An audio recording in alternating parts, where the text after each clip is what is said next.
I honestly was I'd have to rewatch it, but I wasn't the biggest fan of Deadpool 2, to be honest. Really? I wasn't because I did like the first one, but that was another one where it took me like.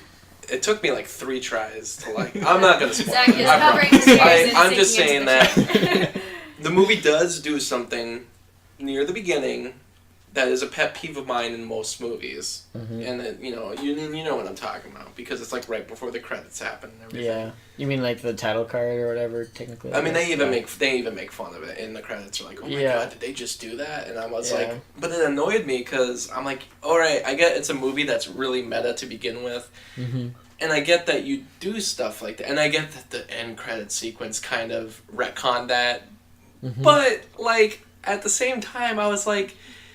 You still did it, and you made a whole movie about it, and you did something that is a cliche, and it's a bad cliche in a lot of movies, a lot of comic book movies, and normal comic books, and that ticked me off.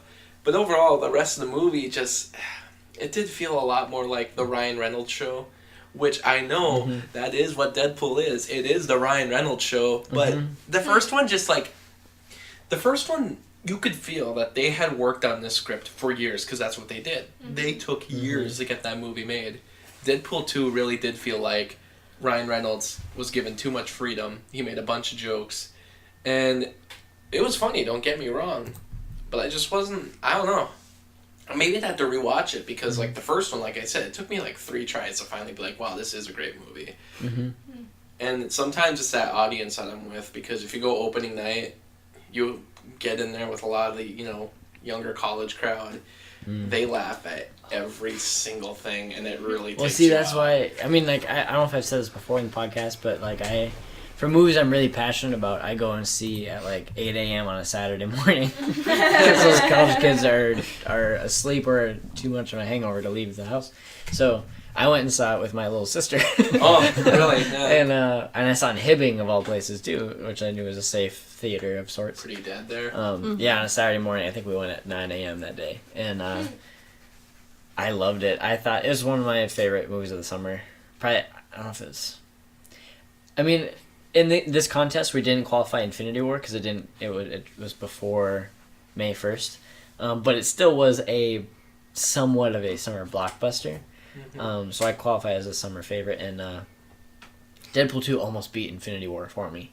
Of how much I liked it. Yeah. I thought it was like... I mean, I've seen the first one probably 4 or 5 times since it came out.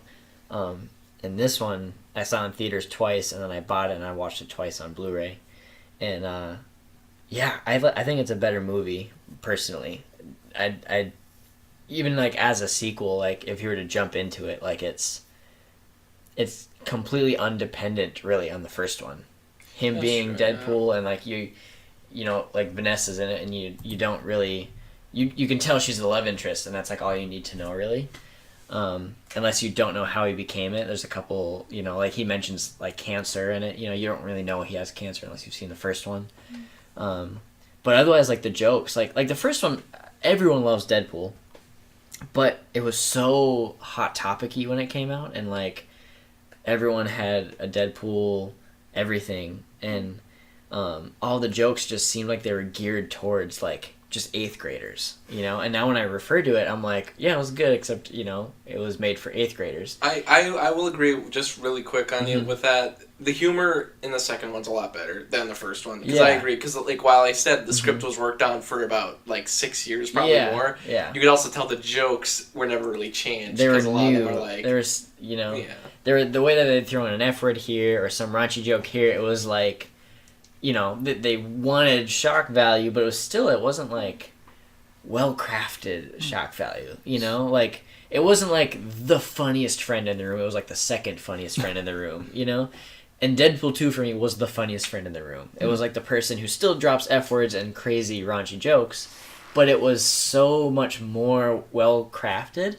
and, like, it would have, like, these double-sided jokes where, it was funny because he's saying an F-word, but it also meant, like, this other thing that was ripping on this other thing, and it wasn't even... Sometimes it'd be within a fourth wall break or outside of a fourth wall break and all that, and I just thought it was humor-wise, I thought it was a way better movie than Deadpool 2. It wasn't crafted towards 8th graders. Now it's crafted towards movie critics, you know, and people who would be harder to stump with an F word, you know. It's like, oh yeah, that's funny because it wasn't typical. But you're right, the story, I don't think it was as streamlined as the first one. It's pretty all over the place. And I think they did a little bit of that trick marketing that they did with Infinity War. Yeah, I don't know. I really liked it a lot. I think it's better than the first one.